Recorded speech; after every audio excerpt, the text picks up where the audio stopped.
boast of my weakness, that the power of Christ may rest upon me. The book tells us in 2 Corinthians.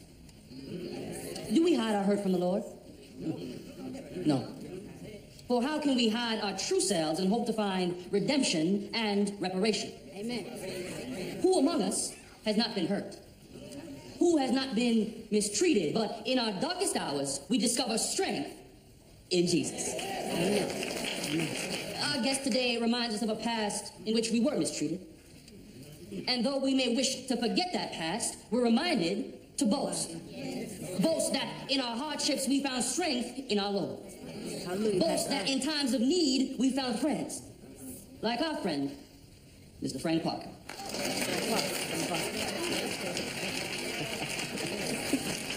Thank you, Pastor Earl. Mr. Parker, amen. That's right, sir. It's wonderful to see old friends.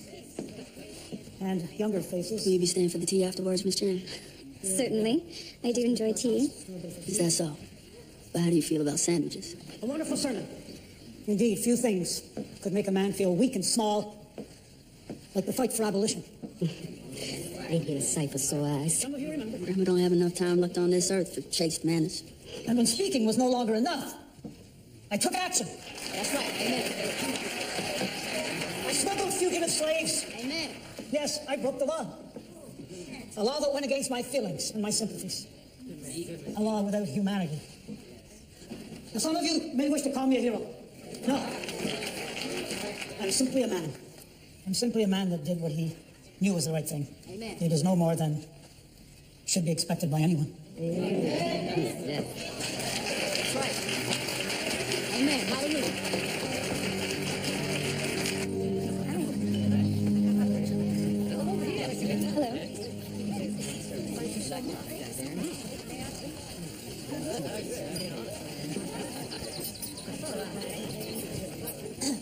Miss James. Hello.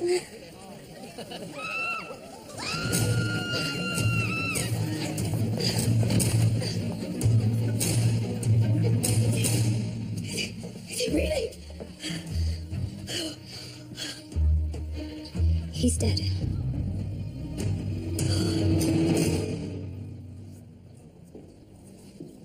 What is it, George? Sir, how did you... We've worked together a long time, George. You need it.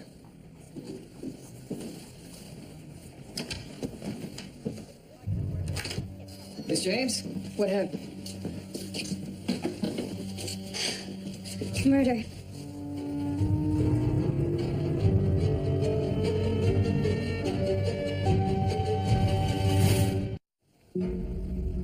Mr. Parker was stabbed in the fourth intercostal space. He died between 40 and 60 minutes ago.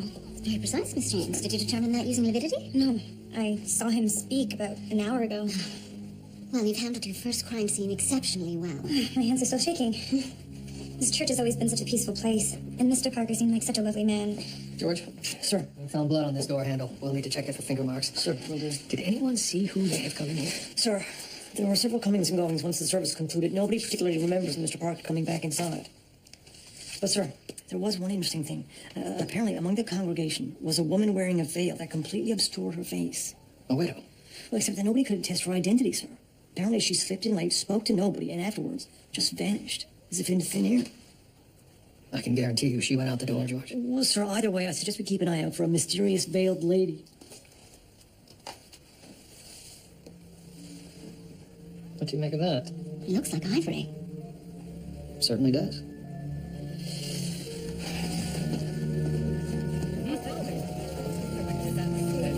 Pastor Earl. Alderman Hubbard, regrettable circumstances. Inspector Brackenreed, very troubling.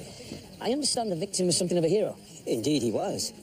My parents came to Canada on the Underground Railroad. A slave hunter pursued them to the border, and my mother and father hid beneath the seats of a wagon. Takes a fearless sort. I believe Mr. Parker was that sort of man.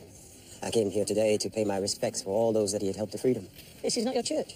Too far from Parkdale for my convenience, Inspector. I'm afraid I can't shed any light as to who might have wanted the man dead. So all of the doors of the church were unlocked? That's usual during a service. But if all of us outside of the tea, any stranger could have come in the front door unseen. Thank you. It's possible, but more likely Mr. Parker went inside with someone from the church. But, Detective, no member of my congregation would do this. I am aware that with the killing of a white man in a Negro church, the search for justice could run hot. I'll see to it that everyone keeps a level head. Tom, Brackenreid. Oh, bollocks. Excuse my profanity. Alderman Hubbard. Chief Constable, good to see you. What's the situation, Tom? The victim is a Mr. Frank Parker. He was a guest at the service and found dead in the vestry some time afterward. Detective Murdoch is leading the investigation. Murdoch, eh? Is there a problem with the detective on your case? Can't have this matter drag out while Murdoch ponders every footprint and flower bed. Murdoch is methodical, but he does get the right man. Chief Constable, let me be clear. The police must show they can be trusted not to rush to judgment here. Indeed. But let's be frank. We have a white man killed in a colored church. The public must know that they're safe. I think we understand each other. Very good. Gentlemen. Alderman. Who does he think he is? I like him. Don't be naive. We answer to the Board of Control. He should consider himself lucky he's climbed as high as he has. Some men do better than you'd expect by looking at them. I want this matter put to bed, Tom. Constables, collect finger marks from all these people. Let's go!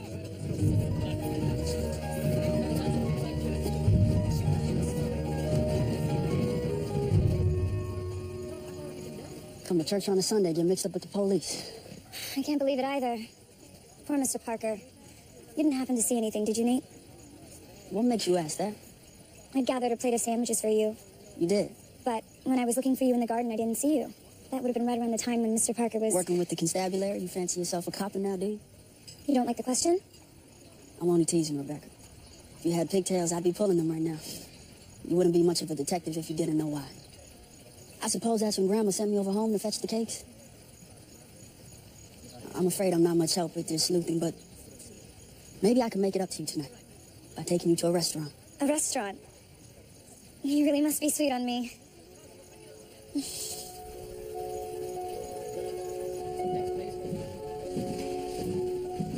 Pastor, what can you tell me about a veiled woman who was at church today? Who? Several people mentioned her. A widow, perhaps.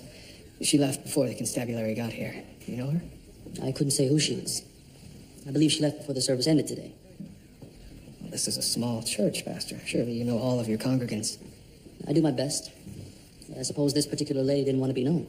All right, man, let's get good, clean marks. Record names, addresses, age, and occupation on every card while you're at it. Everything's under control, sir. Save these cards, Tom. They'll come in handy. If not for this case, then the next. All we did today was come to church. And now we're suspects in crimes that haven't even happened yet. Don't be testy, boy. Take it easy, Jeff. What happened to your hand? I cut it the other day. Oh, yes. And what were you getting up to when that happened? I was just peeling potatoes, officer. What's your name, sir? My name is Isaac Lowry. All right, Mr. Lowry. When you've done giving your finger marks, Detective Murdoch over there is going to have a word with you. Oh, I haven't forgotten how to conduct an interview, Tom. Peeling potatoes, eh? That's right. How did the knife slip when you stabbed that poor man this morning? Now, you look. I have done nothing wrong. You come in here and accuse a man for what? A bandage? No one's accusing you, sir. Keep your temper. Y'all want to keep on testing me? And I will show you my temper. Just calm down, sir. If I could just have a word with Isaac. No. This man just threatened an officer. Constable, take him down to the station. Now, just hold on 1 minute. I'd very much like to have a look at that cut. That's what your interview at the station is for. I said, go on. Evans.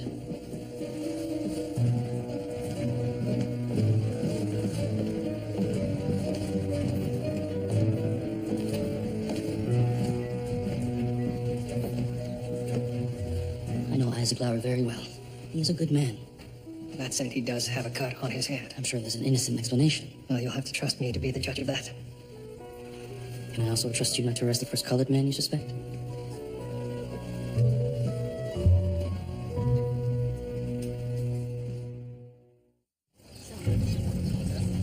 As Miss James determined at the scene, the cause of death was a single stab wound to the aorta. The blade was dull and narrow, causing a wound an inch wide and 5 inches deep. These are the victim's clothes. Blood inside the breast pocket. Yes. It looks like the killer had blood on his hands and took something out of it. Likely the same person who got the bloody finger mark on the door.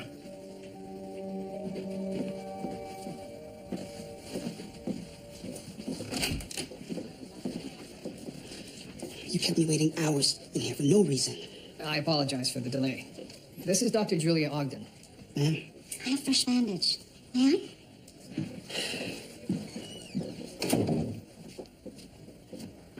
Mr. Lowry.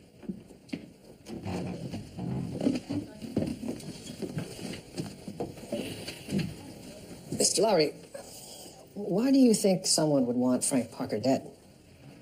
I wouldn't know about that, Detective. I didn't kill him. Now, someone obviously wished him harm. But why? He was a brave and beloved man. Well, that's what they say. You don't agree, Mr. Lowry? There's nothing special about a man that does the right thing. But that alone does not make him a saint. Much as he acted like he did. So you felt that he took too much credit? That's right. I understand that he... How shall I put this? He had quite the way with the ladies. That man was a rotten lout. A harmless flirt, I was assured. Don't believe whoever's telling you that. It wasn't harmless when he carried on with my mother. Is that so? So, Lowry had motive. Sir, Mr. Parker seduced his mother, and his father left the family shortly after that. But I'm confident the cut on his hand wasn't made with the same knife used in the murder. How can you know that? Mr. Lowry was cut with a serrated knife. The wound is also a day or two old. It's already healing. Sir used another knife. We have motive and opportunity. Does he have a record? Well, yes. Excellent charge, Lowry. Good work, everyone. What have you from Mr. Parker's hotel room, George? Sir, the victim appeared to be living on the cheap. His room was quite run down, and his belongings were, well, sparse. Today wasn't his first speaking engagement at a church. No, sir, he'd been to several churches over the past months. He was doing something of a hero's tour through Ontario, sir. It's an address here. Jarvis Street? I wondered about that myself. Wealthy friends, perhaps? In any case, this was found under his mattress. All bills from the Bank of Toronto. $200 to be exact. It's quite a substantial amount. Perhaps this is what the killer was looking for in Mr. Parker's pocket. Good work, George. That's fine, that's fine. Darling, the driver's here. Oh, I'm not... Come in. Oh, darling, let me do your tie. Ma'am, I'm not the driver. Detective William Murdoch, Toronto Constabulary. I'm Gloria Thompson. This is my husband, Mr. Andrew Thompson. How can we help you, Detective? I'm investigating a murder that took place this morning at the Colored Wesleyan Church. Oh, my goodness, a murder. A church on a Sunday. I can't imagine. But then I don't know much about those people. What brings you to us, Detective? Well, the victim, a Frank Parker, had your address amongst his personal effects.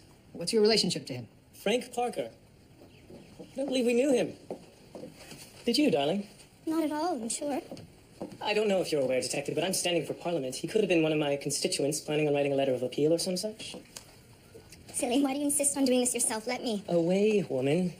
If you never let me do it myself, how will I learn? I'm sorry we couldn't be of more help, Detective.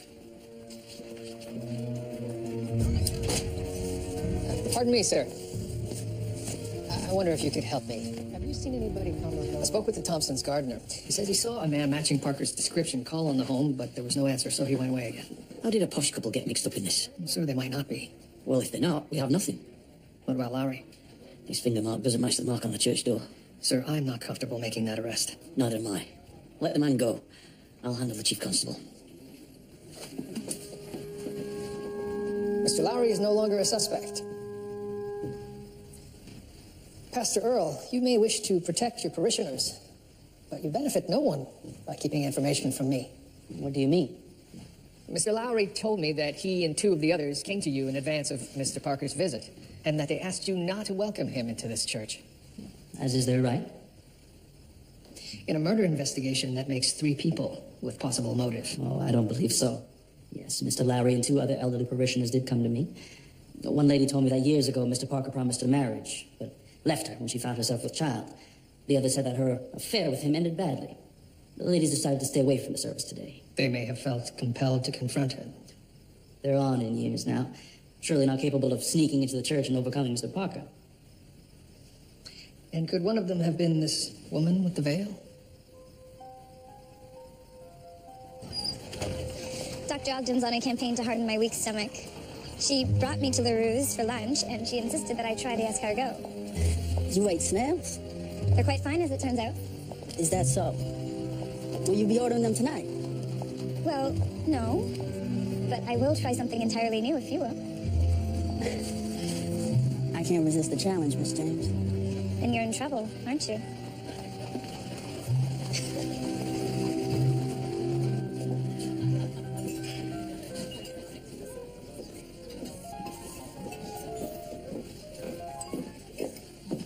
Table for two, please.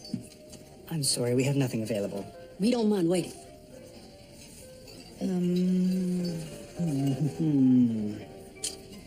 Unfortunately, we're fully booked up tonight, sir. You're going to tell me and my lovely companion that you won't see us because we are Negroes, sir? Let's go, Nate. Or maybe I should make a reservation for another night. Now, why did you want to go and do that? It's not worth the fuss. But they have no right to keep us out. I'm sorry. I didn't think it would happen. They let me in before. Yeah, sure they did. Accompanied by a white lady. I didn't know you smoked. Sure, I told you that's where I was after the service. You said you went home for cakes. Yeah, that too. Except when you came back, you didn't have any cakes. You were at the church the whole time. Now, look, there's nothing to that, all right? Did you tell the constable who interviewed you the truth about where you were? Why would I go and do something fool like that? Next thing you know, they're fitting me for a noose. You have to talk to Detective Murdoch. He's a good man. You can trust him. Or Constable Crabtree. Just keep quiet about it, Rebecca, won't you? This puts me in a bad position at my job, Nate. Your job? You need to think about your own people. Whose side are you on? Whose side am I on? My skin is as black as yours, Nate Desmond. I know who I am. I don't ever get a chance to forget it. I don't need to prove anything to you, and I certainly don't socialize with men who lie to me.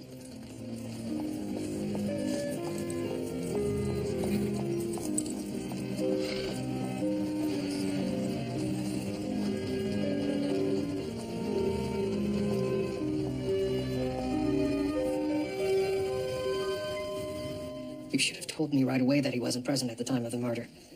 Were you trying to protect him? No, I suppose I believed his explanation that it wasn't important. Where can I find him? He works at a building job on Albert Street. I'm sorry, Detective.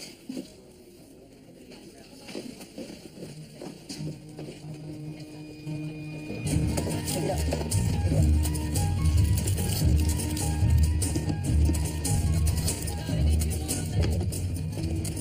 Mr. Desmond? I need you to come down to the station house with me. Detective Murdoch, if my foreman sees the constabulary take me in, I'll lose my job. I see. Answer all of my questions truthfully, and if you've done nothing wrong, I see no reason for you to come down to the station house. Now, what did you have to do with Frank Parker's murder? Nothing, I swear. Mr. Desmond, you lied to the constable who took your statement, and to Miss James. Now, you need to tell me what you're hiding. I saw someone come out of the church, but I'm sure he didn't do it. Every witness in this case wants to tell me who didn't do it. Now, who did you see? It was Pastor Earl. He wouldn't kill a man. What did you see Pastor Earl do? He threw something away. I didn't see what. Where? The church garden. All right. Thank you for your cooperation. Have a good day. Holy Heart of Mary! Oh, sir! There's a family of raccoons in there. Would you prefer if I searched that area, George? Sir, I don't like raccoons. I don't like their little feet. I don't touch anything that has hands for feet. What exactly are we looking for, anyway? We'll know once we find it. Well, sir, why don't we just ask the pastor what he threw out here and where exactly he threw it? I'd prefer to know what the item is before I question the pastor, George. Yes, well, sir, he could have come out and retrieved it since. That's why it's important for us to conduct an exhaustive search. Sir, why would the pastor want to kill Mr. Parker anyway? I don't know. That's why we... Keep looking.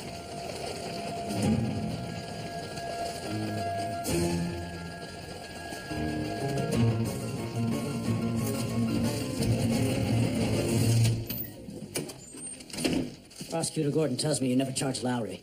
His finger marks didn't match the ones we found at the crime scene. We didn't have the evidence to arrest him. We're pursuing other leads. What are you playing at, Tom? You had enough evidence. I'd like to know what you're playing at, Jeff. The man's innocent. You know it and I know it. I've already told reporters we caught the man. It's in today's paper. Why would you do that? The public wants to know the constabulary is keeping them safe. Well, they're not safe if we go around throwing innocent people in jail. Innocence or guilt is up for the courts to decide. It may not be the way you do things, but I don't make an arrest when I know damn well it's going to get thrown out of court. I'm your superior now. You'll arrest who I tell you to arrest. Doesn't.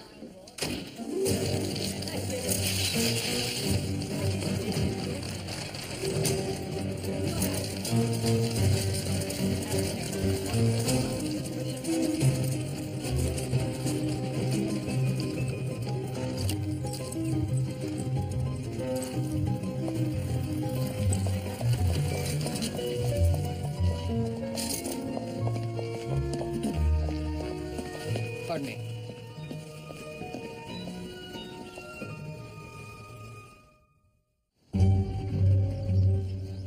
Thank you. It's really quite silly. My husband and I attend his family's church, but the minister there is rather an old fogey. I met Pastor Earl while doing some charity work with some of the Negro school children.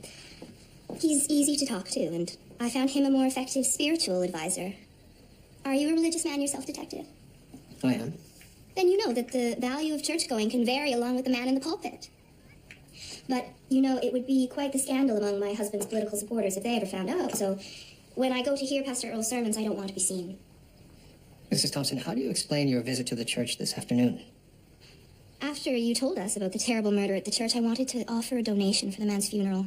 Indeed. Do you not think it quite a coincidence that Mr. Parker had your address? My husband gave the best explanation I can think of. Mrs. Thompson, Mr. Parker did not write your husband a letter of a political nature. He came to your home. Did he really? I didn't know that. You were at the church the day of the murder, and you left before the constabulary arrived. I left before the service ended, Detective. I didn't know there was a murder until you came to call. I promise you. I'll be needing your finger marks, Mrs. Thompson. Davis just gave me a right bollocking. He's in a mad rush to close this case. Did you find the weapon? No, but I found the veiled woman. It's Mrs. Thompson. Let's arrest her. Davis will be chuffed. Her finger marks don't match the mark that we found on the church door. But her story does strain credibility. Why would a white woman disguise herself just to hear a better sermon? What about the money? She claims to know nothing of it. Yet if anyone connected to Park had the means to pay a blackmailer, it's her. That's true. But why? You know, Murdoch, maybe she goes to see Pastor Earl for more than his sermons. Sir? Her and the pastor? Do I have to spell it out to you? An affair with a Negro preacher would certainly bring that Thompson family down a peg or two. If that is true, that would also give Pastor Earl a reason to hide the truth. Parker arrives in town, somehow discovers the pastor and the lady are having an affair, blackmails them, and they kill him to keep their secret. Certainly a more plausible theory than Mrs. Thompson's explanation. Check the pastor's finger marks, Murdoch.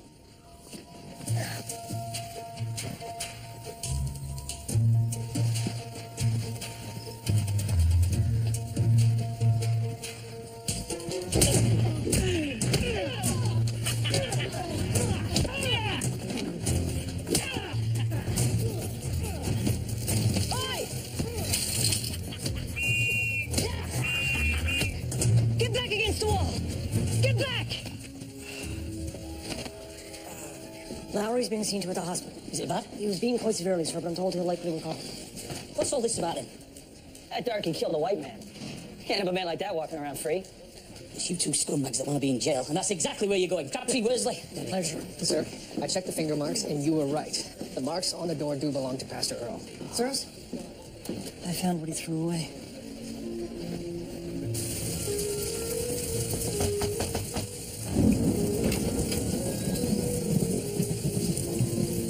You stabbed a man, Pastor. Killed him in your own church while your congregation was on the other side of the door. No, you've got it all wrong. We have a witness who saw you throw the murder weapon away. You were having relations with her, you and Gloria Thompson. I was not. And that's why Mr. Parker was blackmailing you. No, that's...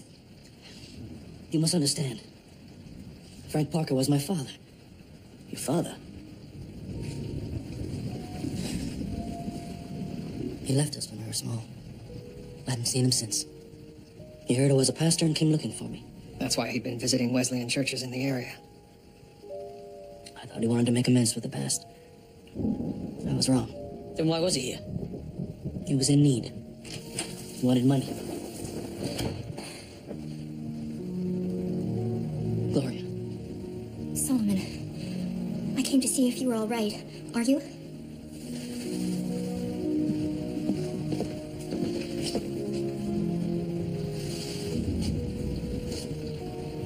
They think we're having an affair. An affair? Far from it. We are brother and sister.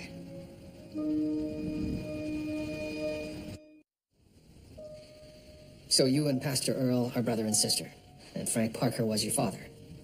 Do you have the same mother? Yes, but she died last year.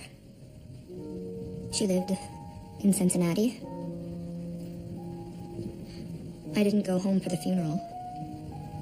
That's the sort of thing you don't realize when you begin lying about where you come from. You can't go home again anymore. But it was what my mother wanted. She always thought I would have a better life this way. Does your husband know? No. I was living as white when we met. So you thought your secret was safe until your father came to town. All he really cared about was finding Gloria. He had heard rumors she married rich. He wants his money. And of course he did. He had a picture of our family with Mama holding Gloria as a baby. He said it was proof. I remember Mama saved to get that portrait taken. It was special to her. That must have made you angry. You were at the church service that morning. Did you know your brother was going to kill your father? No, nothing like that. No, Solomon and I talked about how we could convince our father to leave town, or if he refused, how I would tell my husband the truth. We never thought of harming him. So you gave Frank Parker the money and hoped that he would leave you alone? I would never give that man a thing after leaving our mother and us like he did. Perhaps your brother gave him the money. Did you plan to kill him at church? No. What happened? He was already dead when I found him.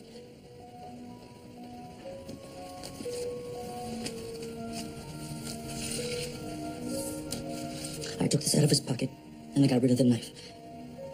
If it wasn't you, maybe it was your sister. It wasn't my sister. Lighten your load, Solomon. What is this? It's your brother's confession. No, he can't have. I'm afraid we have evidence, Mrs. Thompson.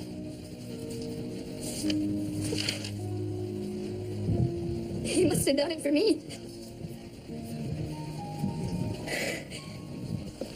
This case will become a matter of public record soon.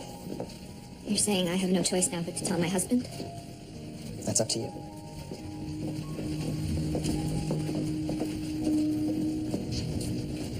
You must be Mrs. Thompson. If you could, wouldn't you do the same? I never wanted to be white. I didn't want to be white. I just wanted to be free.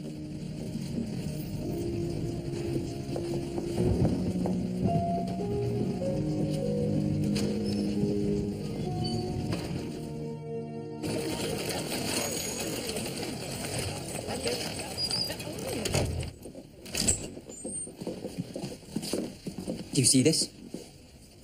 How could this happen to Mr. Lowry? It's shameful. I have a mind to advise him to sue the constabulary and hire the lawyer myself. That would be a mistake, Alderman Hubbard. An innocent man has been accused and attacked. And folks will call me a murderer the rest of my life. The news report was premature. Miscommunication. It's unfortunate, but it happens. I'd like to apologize on behalf of the constabulary. It's Mr. Lowry that deserves your apology. Mr. Lowry, I'm sorry for what happened to you, sir. Thank you.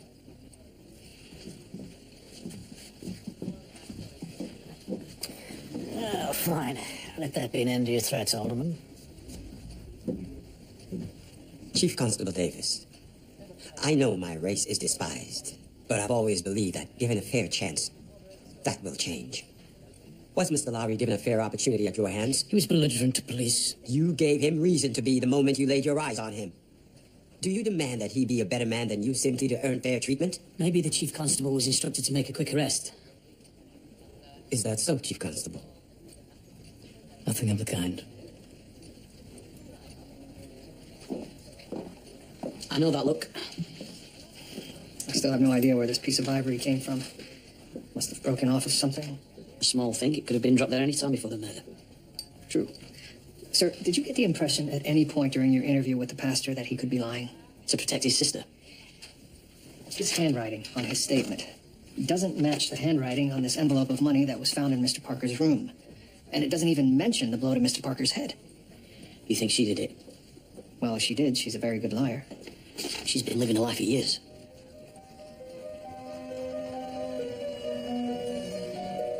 Please believe me. Please don't go. We've loved each other all these years. That won't change. Please. I know I didn't mean to. It was a mistake. You I should betrayed me. The money, I suppose. I love you. Gloria. Please don't go. You've told him the truth? What can we do for you, Detective Murdoch? Mr. Thompson, you told me that you had never met Frank Parker. I had no idea of any of this until just now. She came home with this story. Did you think nothing of my reputation, my future in politics? She never expressed a problem with Negro people. Of course I don't have a problem. But others do. Powerful backers, voters. Well, they'll all find out about me now. My brother has been arrested for murder. The whole affair will be in the papers. It might be a blessing. I can't hide anymore. A blessing. We must look at it that way. We must be courageous. I suppose it's over then. Not quite, Mr. Thompson. You see, I believe you knew of your wife's father before today. Well, that's ridiculous. The money that was paid to Frank Parker came from you. This envelope with Mr. Parker's name on it is in your handwriting. He came to this house, and he asked you for money. You knew the truth? And you didn't say anything? You're not the only one who can keep a secret. You planned to meet him at the church that morning. I did nothing of the kind. This was found at the scene of the murder. But it looks remarkably like... Yes. Like this.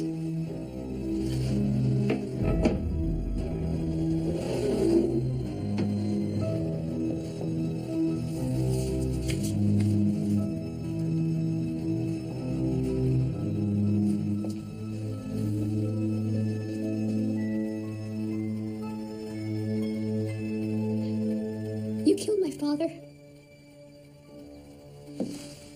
I gave him the money he wanted. I couldn't trust him to keep his mouth shut. He found the truth to be too delightful. And I could be trapped in this hoax of a marriage. So you hit him over the head and stabbed him. Can you blame me? It would have ruined me. Andrew Thompson, you were under arrest for the murder of Frank Parker.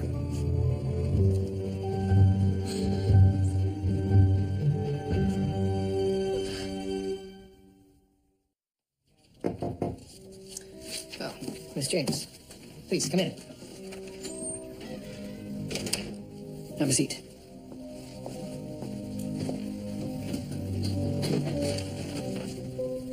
I was abrupt with you yesterday when you told me about Mr. Desmond, and I also apologize.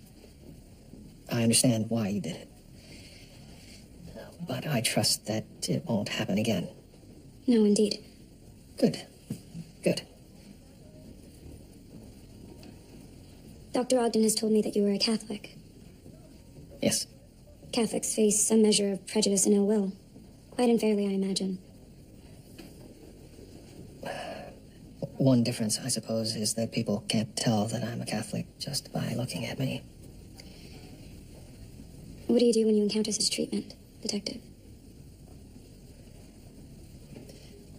I know the truth about myself, Miss James.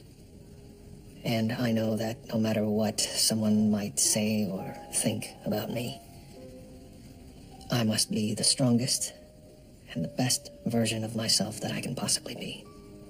So go along to get along? No. No.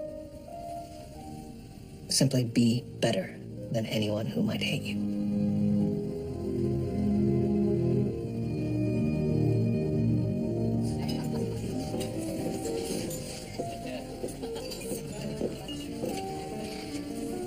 Lucky man, you giving me a second chance.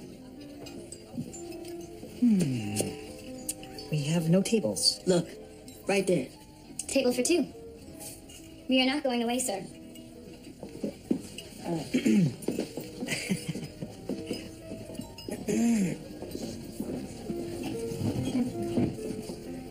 You will not be served.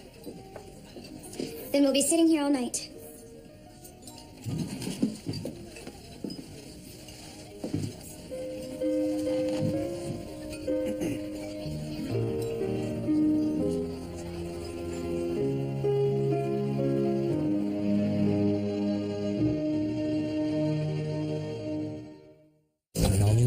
Wounds were made with pointed incisor teeth. The search for a victim's identity. You know this man? And a killer. Be cautious. With an animal appetite. It won't get away this time. An all-new Murdoch. Monday, February 22nd on CBC. A search for answers. My name's Robert Jekyll. I think you might be a relative of mine. A family secret uncovered. There are larger forces at work here. If you're very lucky, you may get out alive. An all-new Jekyll and Hyde. Next on CBC. We need more hands on deck.